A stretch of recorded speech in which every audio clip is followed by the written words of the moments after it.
Bueno, ¿por qué enfermamos? Básicamente, perdemos el equilibrio en salud por tres variables diferentes. Por un lado, porque estamos sometidos a exposiciones tóxicas de toda naturaleza. Por otro lado, porque todos tenemos una vulnerabilidad genética.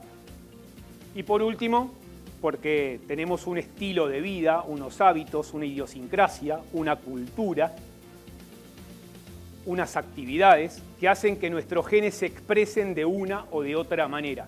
Y a ese concepto lo conocemos como epigenética, es decir, todo lo que hacemos para que los genes se expresen de una u otra forma es lo que estudia el campo de la epigenética. Para entenderlo de una manera sencilla, es como si todos fuéramos directores de orquesta y cada uno tuviera sus instrumentistas. Supongan que viene Damián, por ejemplo, y nos da a todos la misma partitura. No sé, pongamos Aire, de Sebastian Bach. ¿A ustedes les parece que sonarían todas las orquestas exactamente igual? No. ¿Cuál es la respuesta? La genética es la misma porque es la misma partitura, ¿verdad? Pero cada uno de ustedes va a tener una impronta, un conocimiento, le va a poner una pasión, ¿no? Le va a dar más importancia a un instrumento que a otro, y cada uno de los instrumentistas también lo hará. Entonces, suena diferente, aunque parezca lo mismo, ¿verdad? ¿Cuándo se empezó a estudiar la epigenética? Cuando vimos que los gemelos homocigotos tenían diferentes cuadros metabólicos o desarrollaban enfermedades diferentes el uno del otro, porque el estilo de vida era diferente, porque no tenían el mismo peso corporal, porque no tenían la misma bioquímica celular o las mismas variables metabólicas. Pero su genoma, en ese caso, era idéntico, porque vienen justamente del mismo cigoto. Entonces, cuando nosotros hablamos de enfermedades crónicas o de patologías crónico-inflamatorias, tenemos que entender esos dos conceptos, ¿no? El concepto de la vulnerabilidad genética y el concepto de ambiente como inductor de una expresión genética concreta. Evidentemente no es lo mismo nacer en Suecia que nacer en un país de África subsahariana, ¿verdad? No es lo mismo tener una condición socioeconómica en la familia que nos permita la admisión de alimentos de manera cotidiana que quien no lo tiene. Entonces todo eso hace al ambiente y evidentemente influye sobre la vulnerabilidad. El ambiente, en epigenética y en genética ambiente consideramos todo aquello que puede incidir en la expresión del gen. El aire que respiramos, el agua que bebemos, los alimentos, sobre todo los aditivos que tienen los alimentos. ¿Saben qué son los aditivos, verdad? Sustancias que se añaden a un alimento en concreto para mejorar una propiedad que tiene o para conferirle una que no tiene, sea un colorante, un saborizante, las famosas E que aparecen con los numeritos en letra pequeña en los envases que compramos que digamos está indicando que tiene un procesamiento ese alimento, ¿no? Y que lleva pues un colorante, un conservante, un preservador o un potenciador. Algunos especialmente nocivos para la salud, con pruebas ya irrefutables a nivel médico, como los colorantes artificiales y los potenciadores del sabor. El más conocido es el glutamato de los potenciadores, pero hay una familia entera que se puede identificar en los envases de los alimentos con los números que van del 600 al 699, porque los aditivos alimentarios están tipificados, según la Agencia Europea de Seguridad Alimentaria, con una codificación de 3 dígitos. Todo lo que vaya del 600 al 699 ya les permite identificar a ustedes que es un potenciador del sabor. Todo lo que vaya del 100 al 199 es un colorante, por ejemplo.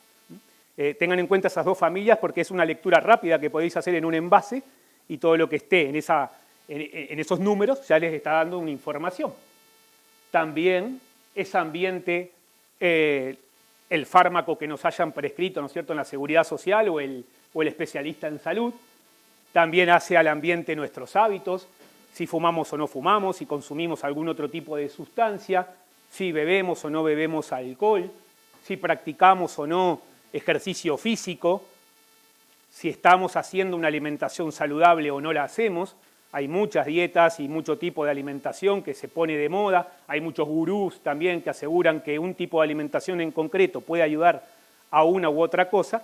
Lo cierto es que sea lo que sea que hagas, tiene una influencia sobre tus genes.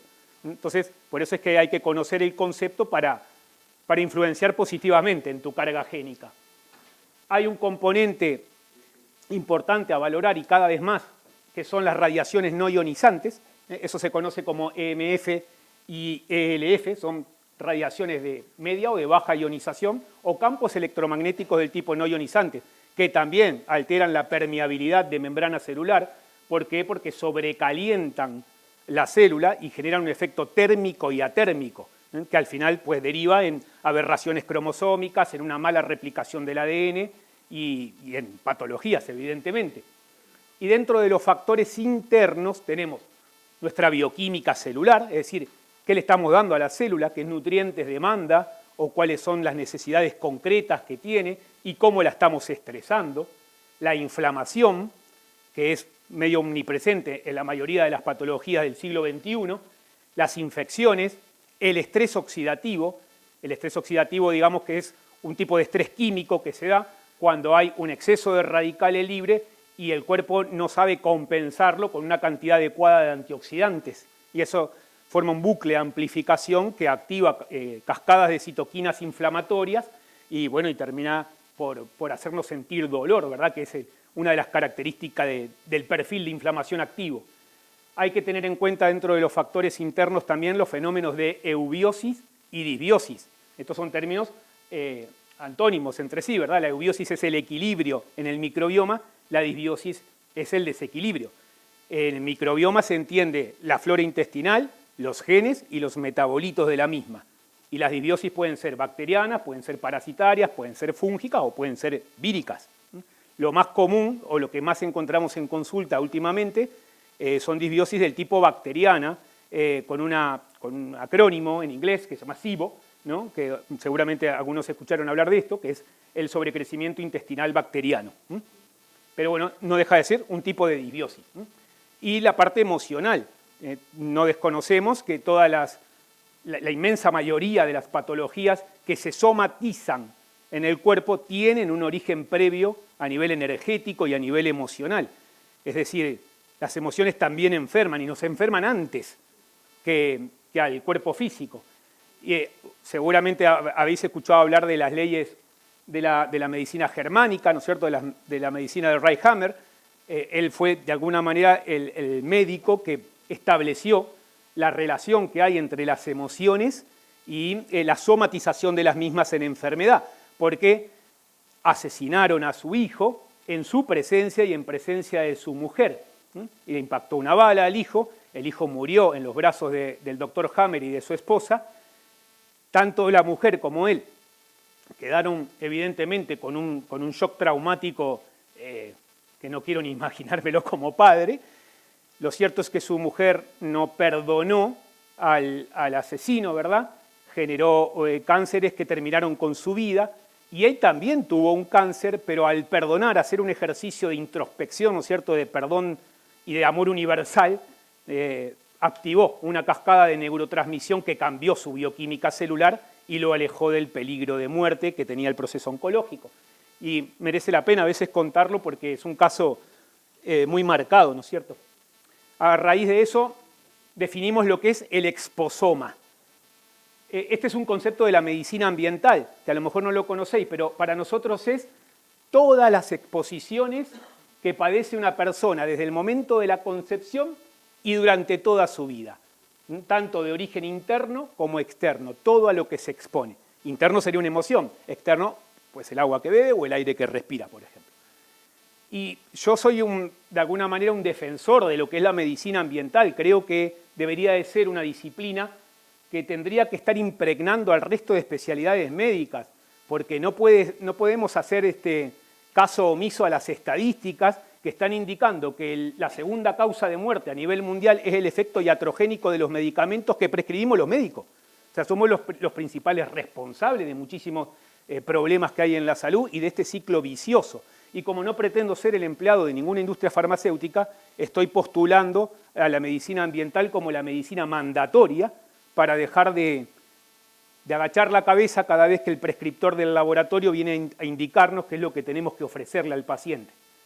Porque si no, nunca hablaremos de salud. Seguiremos en ese ciclo de enfermedad. Y como no tengo ese propósito, pues quería plantear esto y compartirlo con todos ustedes, porque este es el mundo en el que vivimos, ¿verdad?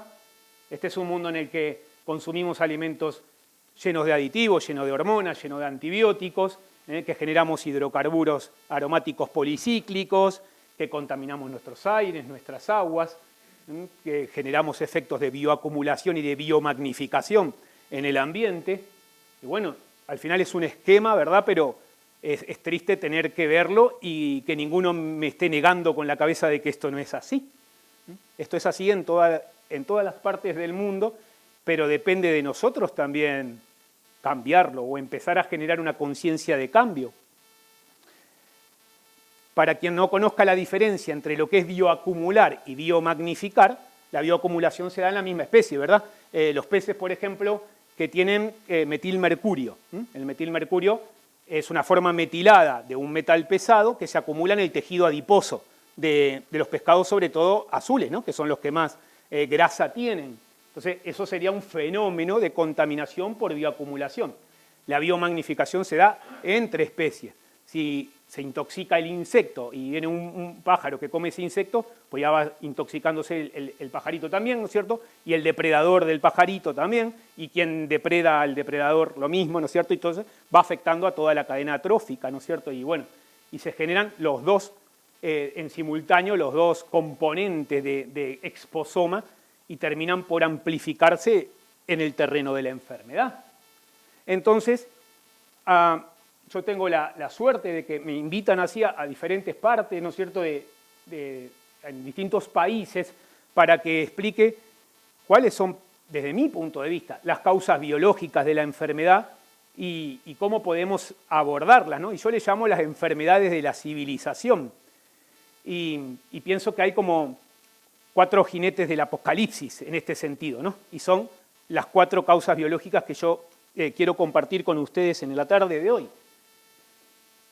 Primero vamos a definir qué es una enfermedad de la civilización. Finalmente, la gran mayoría de las patologías a las que estamos padeciendo hoy, o familiares o amigos nuestros padecen, ¿no? Afecciones crónicas, muchas de media y larga duración, principalmente enfermedades cardiovasculares, neurodegenerativas, insulinoresistencia o diabetes mellitus, sobrepeso, obesidad, cánceres, afecciones respiratorias, ¿no es cierto?, como asmas, alergias, enfermedades autoinmunes, como el lupus eritematoso o el síndrome de Crohn o la tiroiditis de Hashimoto.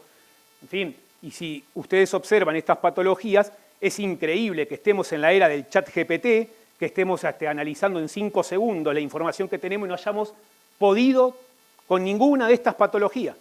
Seguimos con problemas de obesidad, de hambrunas, de enfermedades cardiovasculares. Es decir, no hemos resuelto nada en el campo médico. Tenemos robots que operan, pero seguimos con patologías de origen metabólico con unas estadísticas peores que hace 50 y 60 años. Es decir, ¿dónde está el progreso en la medicina? Hasta que no cambiemos el paradigma, los mismos médicos, la medicina no va a progresar. Va a seguir siendo un compartimento estanco de burros que prescriben fármacos. Entonces, eso definitivamente hay que cambiarlo. Es la primera causa de morbimortalidad en el mundo occidental. Las 4 causas son inflamación crónica, estrés oxidativo, que ya un poquito lo expliqué, la glicación, que la voy a explicar, y la exposición celular a los tóxicos medioambientales, que lo hemos comentado ahora en el concepto de exposoma. La inflamación crónica es una respuesta inmunitaria, ¿no es cierto? La reacción inflamatoria es algo que es bueno que pase, porque es una señal del cuerpo, es un mecanismo del cuerpo. Tenemos que dejarnos inflamar, porque es un mecanismo de defensa. Lo que pasa que tiene que ser controlado y tiene que ser breve el periodo de esa inflamación. Cuando esos parámetros se descontrolan, pues ya tenemos más problemas para regenerar los tejidos, ¿no es cierto? Entonces aparecen pues las circunstancias o las consecuencias que nos llevan a diferentes tipos de trastornos relacionados con la inflamación. Casi todas las enfermedades de hoy tienen un componente inflamatorio que es relevante, pero sobre todo se observa en la enfermedad cardiovascular, en el cáncer, en los síndromes metabólicos, no solo en la diabetes, también en las dislipidemias, ¿no es cierto?, y en la hipertensión arterial, en osteoporosis, en osteopenia, en sarcopenia, en enfermedades autoinmunes, inflamatorias y neurodegenerativas. Es decir, todas tienen en común que hay un perfil de inflamación activo. Entonces, cuando persiste esa inflamación que muchas veces es de bajo grado y es sistémica, es decir, que va afectando a los diferentes sistemas, terminamos comentando que estamos ante un caso de inflamación crónica. Aunque la palabra crónica no nos suene bien, se da porque se da esa circunstancia, es como silente. También es muy difícil detectarla en el campo médico, cuán inflamada está una persona, ¿verdad? Porque el dolor tiene un umbral que es muy individual.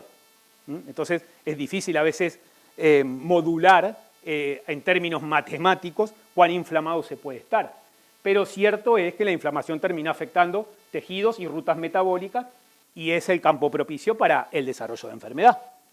El estrés oxidativo es lo que les comentaba, este desbalance que hay entre los radicales libres y los antioxidantes que nos provee la alimentación o que generamos a nivel endógeno, a nivel interno, es decir, nuestro sistema antioxidante. Si los radicales libres inclinan la balanza a su favor, evidentemente estamos ya dentro de un bucle de estrés oxidativo. No nos alcanza la capacidad antioxidante de nuestro sistema para defendernos de eso. Generalmente son especies de oxígeno reactivo, aunque radicales libres también los hay de nitrógeno y los hay de azufre, pero normalmente las más perniciosas, digamos, son las especies reactivas del oxígeno y afectan a prácticamente todos los componentes, al ADN, a la membrana celular y a las proteínas. Es decir, afectan oxidando a los diferentes componentes de nuestro genoma. Y esa es una paradoja de nuestra biología, ¿verdad? Porque nosotros necesitamos oxígeno para la vida, pero el oxígeno es un oxidante también. Entonces, es una paradoja biológica y por eso tenemos sistemas de antioxidación orgánicos, del tipo endógeno. Y claro, cuando estamos en condiciones ideales generamos la cantidad de antioxidantes necesaria. Pero ¿cuál es la condición ideal?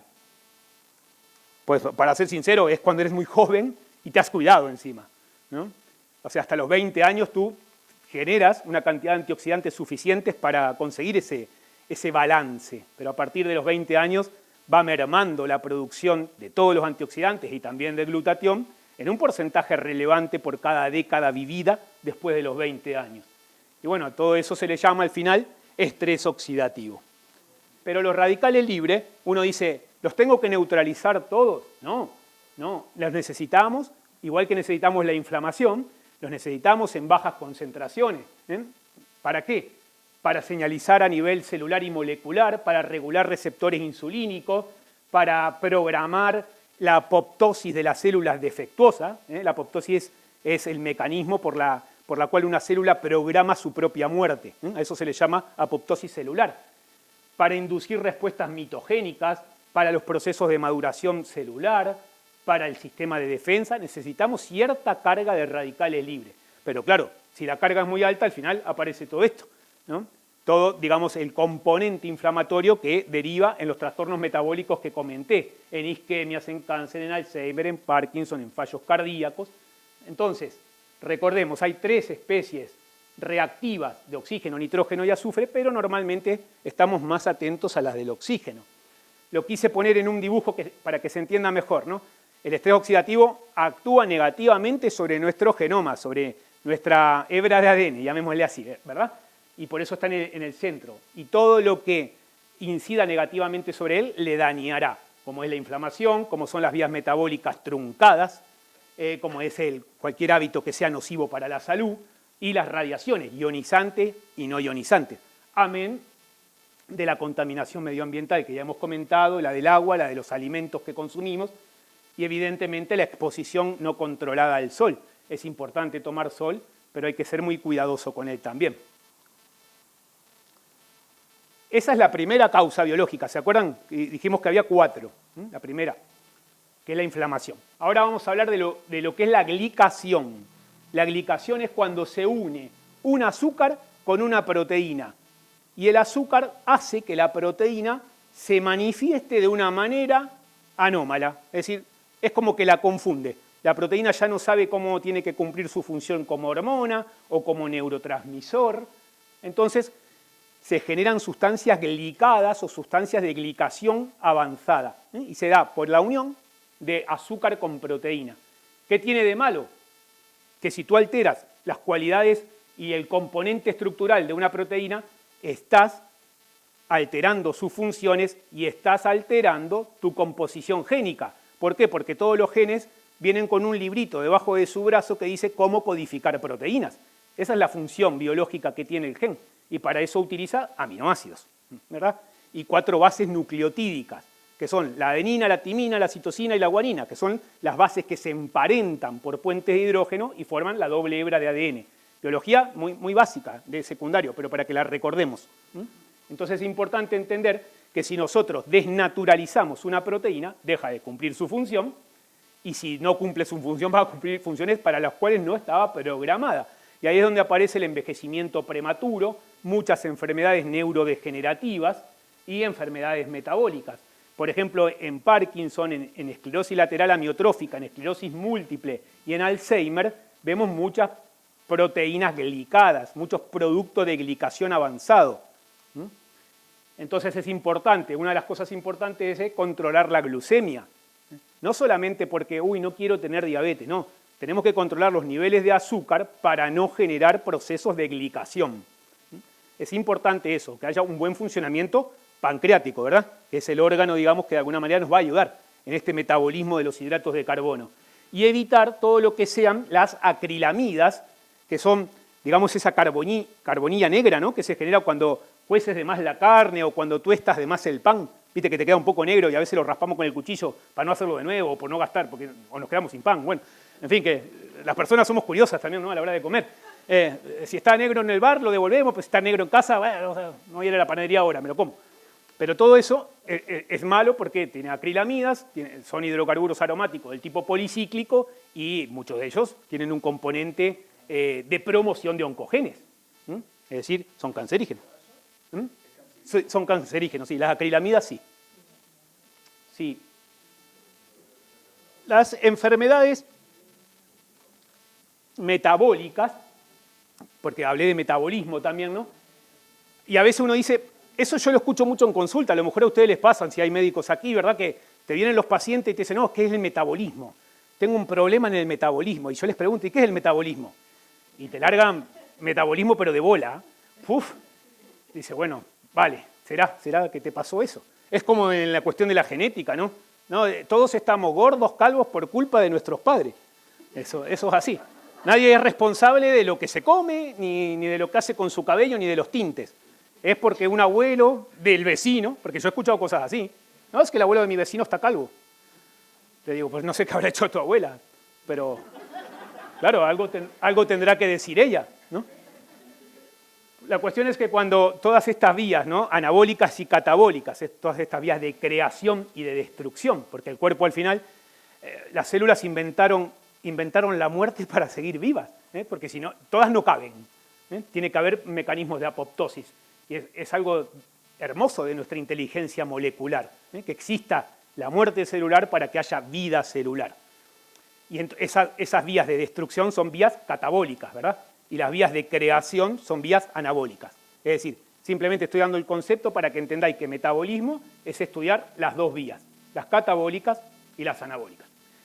Y cuando esos procesos, estas vías, digamos, estas autopistas, viene el gobierno y le anda poniendo peajes por todos lados, pues es cuando tenemos las enfermedades metabólicas, porque todos los peajes se pagan con salud, en este caso.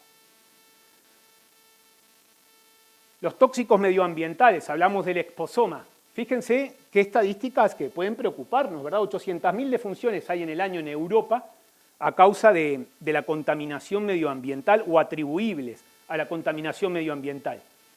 En el 2019 hubo 30.000 infartos de miocardio en España relacionados con la calidad del aire, porque eran personas que no tenían una susceptibilidad genética concreta, ni tenían un comportamiento de hábito, de idiosincrasia de vida, de riesgo, ni tenían sobrepeso, ni tenían factores cardiovasculares, por ejemplo, la homocisteína, controlada en sangre, ¿no es cierto?, para ver si tenían o no más riesgo de infarto, y no era el caso.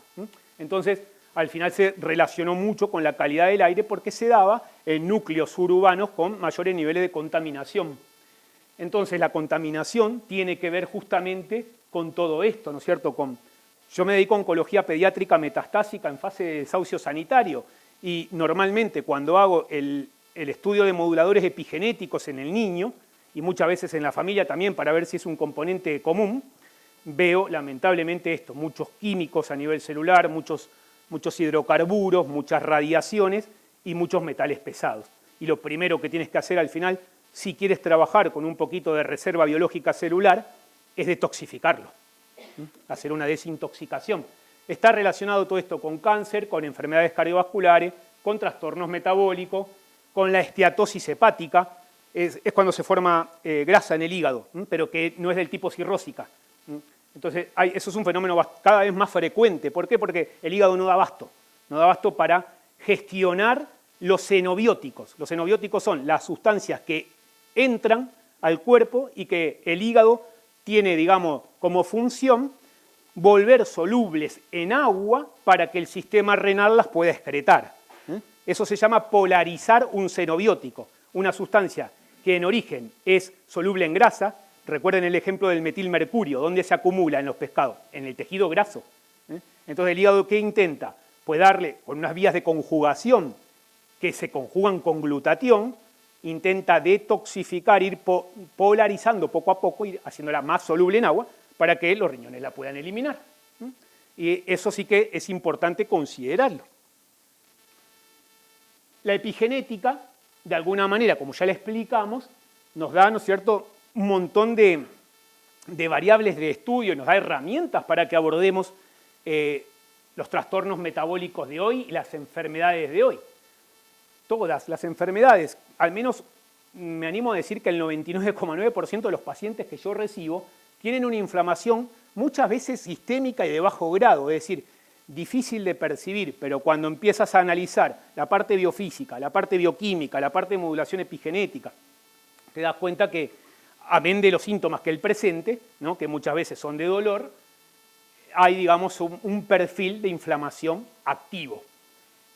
Y siempre que algo esté inflamado, tiene óxido. O sea, hay oxidación. Es lo que dije, que es un tipo de estrés químico relacionado con esto. Muy bien. ¿Tenemos antioxidantes en el cuerpo?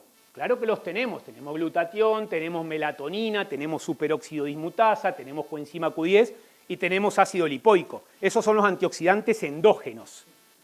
Luego hay exógenos, es decir, de los que podemos consumir. Algunos son sintéticos, ¿no?, como los galatos, la N-acetilcisteína y la amida correspondiente, la edirabona, la etoxiquinina, el hidroxitolueno butilado. En fin, hay sustancias, moléculas que uno puede ingerir como antioxidante.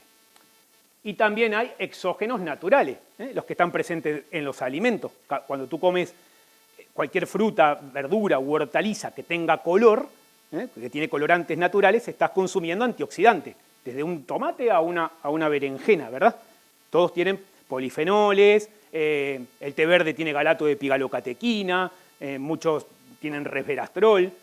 Aprovecho para decir que los polifenoles y el resveratrol están en la uva, no necesariamente hay que andar comprando las botellas de vino para ver si nos llenamos de antioxidantes, porque eso es otra discrepancia, si se quiere, que tenemos con los cardiólogos. No, sí, que me dijeron que los 2 dedos de vino, nadie pone los dedos así, los ponen así, la copa se hace demasiado grande, ¿vale?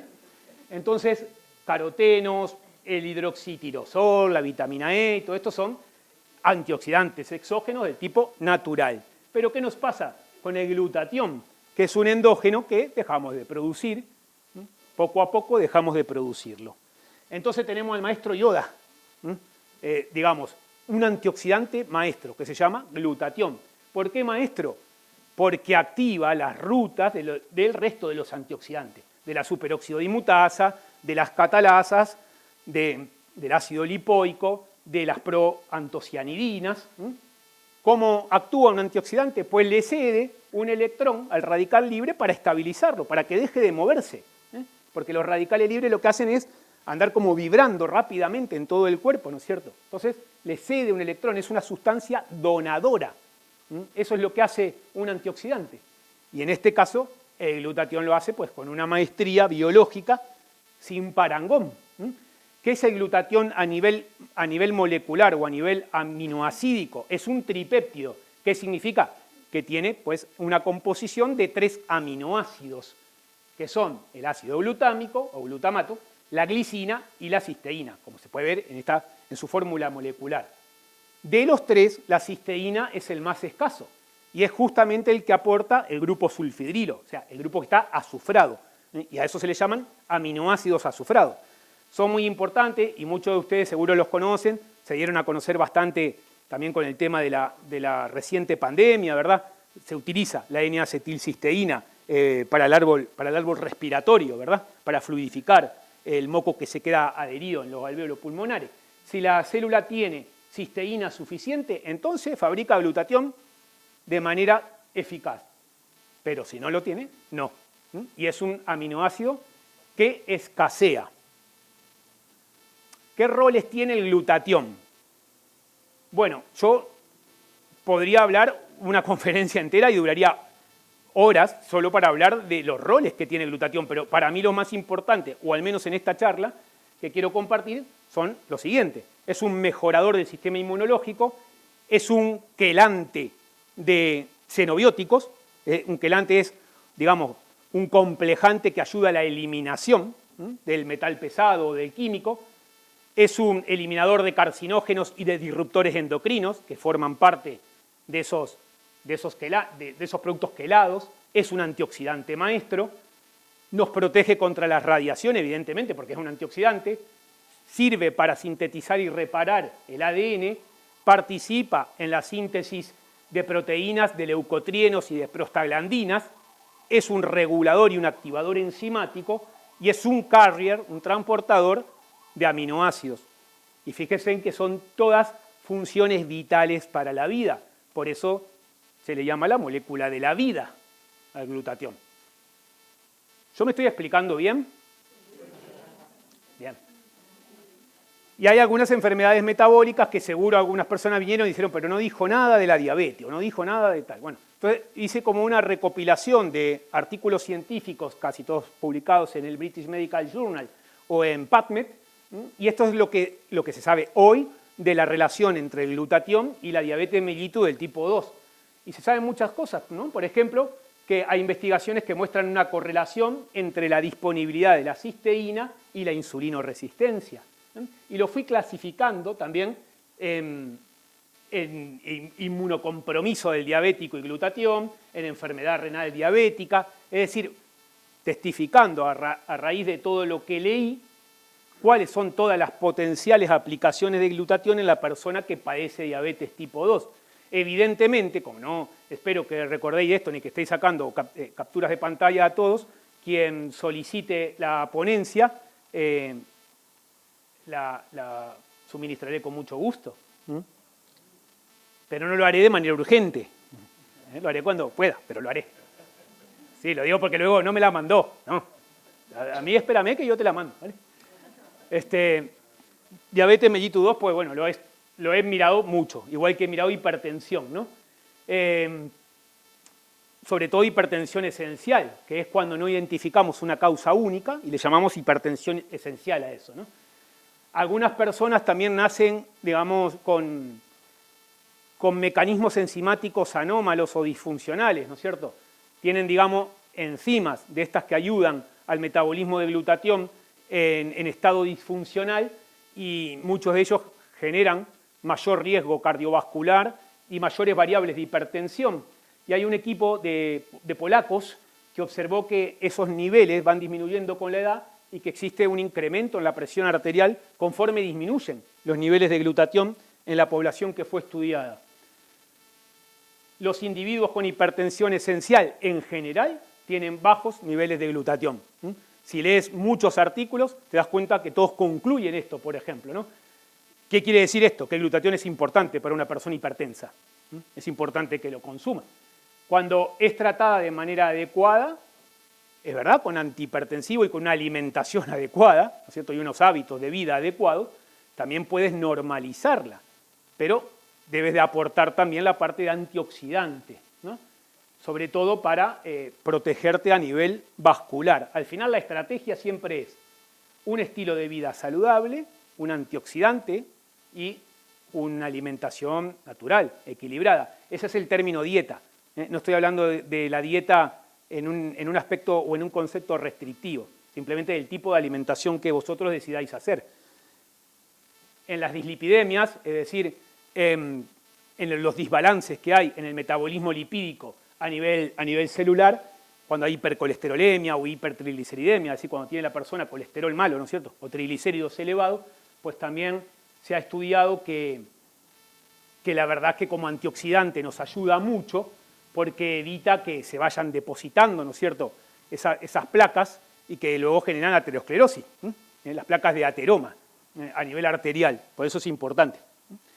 Y por eso luego miré un poco, revisé todo lo que había sobre glutatión y arteriosclerosis, sobre todo de la Universidad de la Columbia Británica, donde pues hicieron estudios que son relevantes respecto a esto, porque inclusive pautaron dosis o administraciones, ¿no es cierto?, orales concretas de N-acetilcisteína para reducir los niveles de lipoproteína A y de homocisteína, que son los dos marcadores que nos indican mayor riesgo cardiovascular.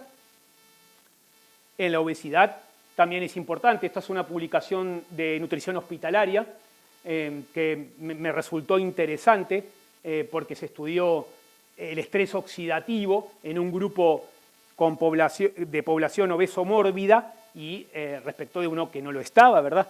Y se concluyeron cosas importantes que las marqué aquí con amarillo, ¿no?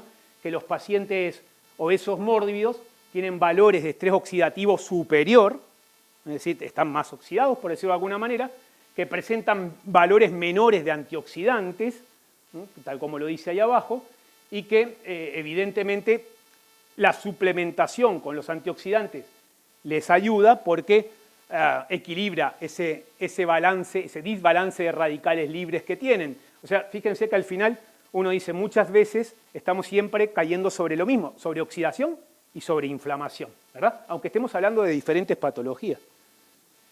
¿En otras patologías se ha estudiado? Sí, se ha estudiado y mucho. Con el propósito de no aburrirles, sino dar aquí pues horas y horas de estadísticas, dije, bueno, voy a resumir para qué sirve el glutatión en líneas generales. ¿Dónde está más documentado? En la desintoxicación de metales pesados y de químicos, es decir, cuando hay sensibilidad química múltiple, el síndrome de fatiga crónica, la fibromialgia inclusive, que tiene un componente de sensibilidad a ciertas radiaciones no ionizantes, para fortalecer el sistema inmune, para prácticamente todos los tipos de cáncer, para evitar el envejecimiento prematuro. No es un anti-aging, no hay nada anti-aging, nada es anti-aging. La edad te pasa, el tema es que te pase bien. Entonces, lo que no nos interesa a nadie es envejecer de manera prematura. No queremos tener 40 y parecer de 60. Si tenés 70 y querés parecer de 20, a lo mejor, más que glutatión, tenés que ir al psicólogo, porque no estás aceptando una realidad biológica, ¿no? Enfermedades cardiovasculares, en diabetes, en hepatitis, en anemia, en enfermedad pulmonar obstructiva crónica, en enfisema pulmonar también, en enfermedades digestivas como puede ser una úlcera estomacal, una pancreatitis, una gastritis, fallo renal, en enfermedades de otorrinolaringología, en enfermedad periodontal, en enfermedad de la piel, por eso el laboratorio también tiene un producto que, digamos, se utiliza vía tópica, no se llama New Skin, que es muy parecido al glutatión pero lo tenemos que pulverizar en el rostro o en las zonas que querramos tratar. Y en las enfermedades neurodegenerativas. ¿Por qué se reducen los niveles de glutatión? Bueno, ¿por qué? Porque vamos envejeciendo, no necesariamente prematuramente, simplemente porque los años nos van pasando, porque vivimos en entornos muy contaminados y porque solemos estar sometidos a altísimos niveles de estrés. Y mientras más cortisol esté secretando tu glándula suprarrenal, menor balance en la ruta de neurotransmisión y en tu bioquímica celular, más oxidación, más estrés oxidativo, más inflamación. Muchas veces también porque hacemos dietas pobres en aminoácidos azufrados, ¿no? En estos que tienen el azufre, característico de la cisteína. Es decir, no consumimos tanta soja, tantas legumbres, tantos frutos secos. También es verdad que porque hay sesgo en todos los consumos, ¿no? No consumo soja porque es transgénica, no consumo fruto seco porque está tostado, no consumo legumbre porque la legumbre esa la abonaron con no sé qué. Claro, es difícil a veces conciliar, ¿no es cierto?, las formas de producción alimentaria con la salud, pero bueno, no hay que ser un detractor de nada, hay que ser un promotor de salud. Eso es un consejo que os doy. Cuando empezamos a restringir, caemos en embudo en el que al final comemos sota, caballo y rey y también enfermamos. Entonces, espinacas, espárragos, calabaza, tomate, sandía, fresa, aguacate, pomelo, todo eso tiene cisteína también, además de que tú te tomes un antioxidante. Alimentos ricos en azufre, el ajo, la cebolla, las verduras crucíferas, ¿no es cierto?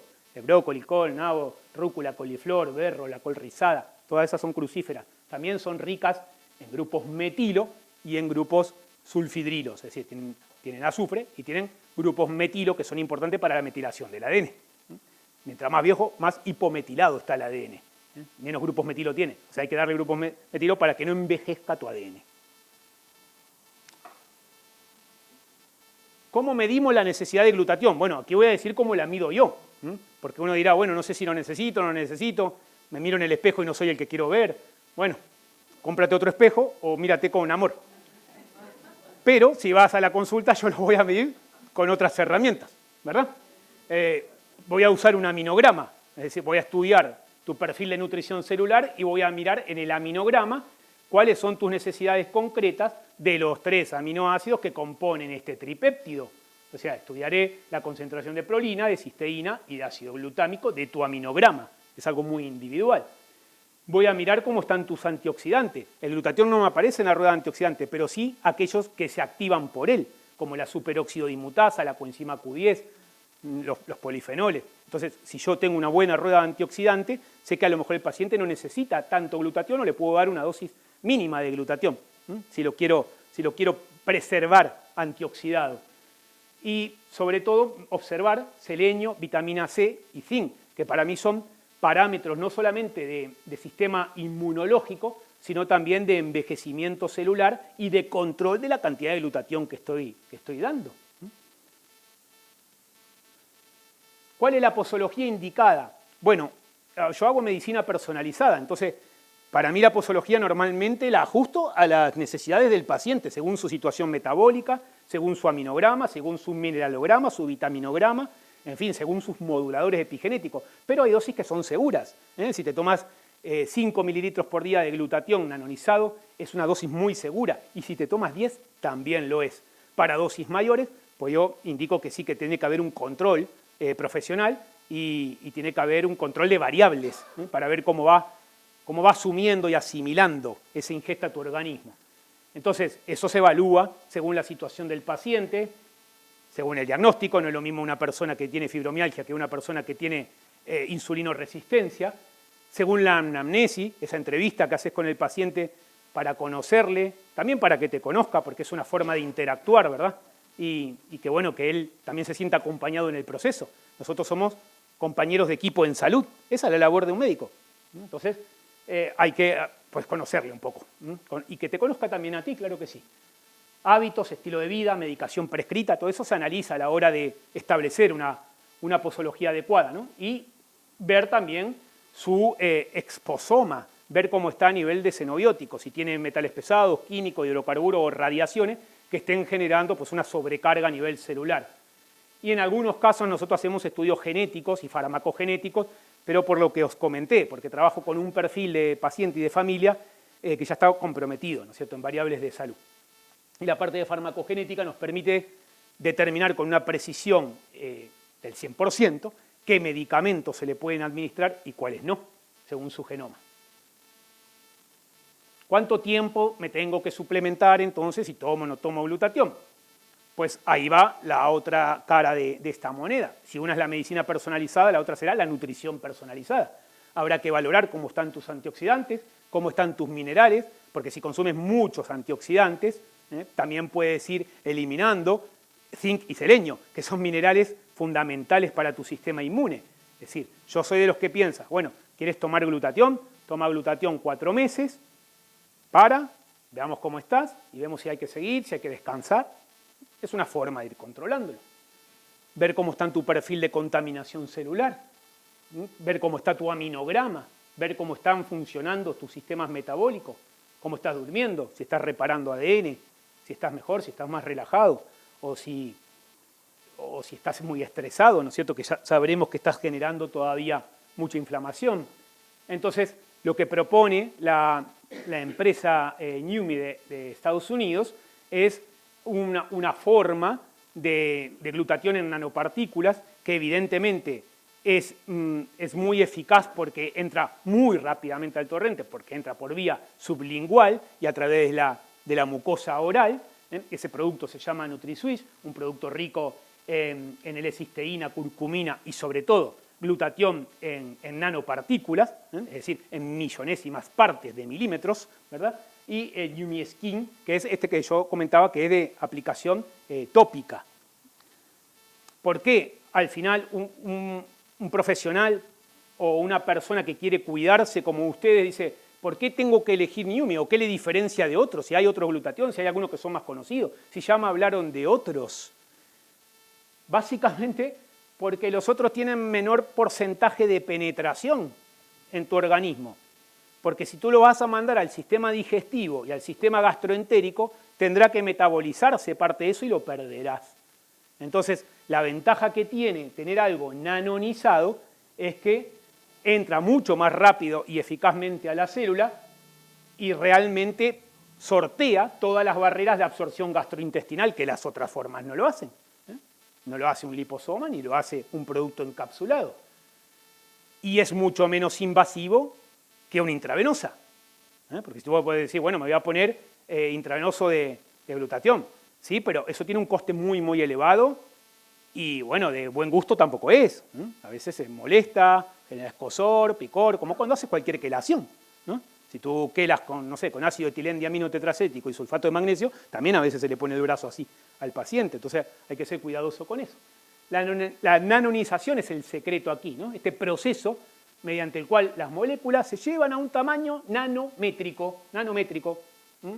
Es decir, a millonésimas partes de un milímetro, eso es un nanómetro. Y eso evidentemente que mejora la capacidad de ser absorbida por el cuerpo, aumenta la solubilidad y aumenta la biodisponibilidad. Por eso viene en una matriz de agua ultrapura el producto, porque justamente es muy soluble. Entonces nos proporciona una molécula completa, pero además los 3 péptidos que necesitamos, cisteína, ácido glutámico o glutamato y glicina.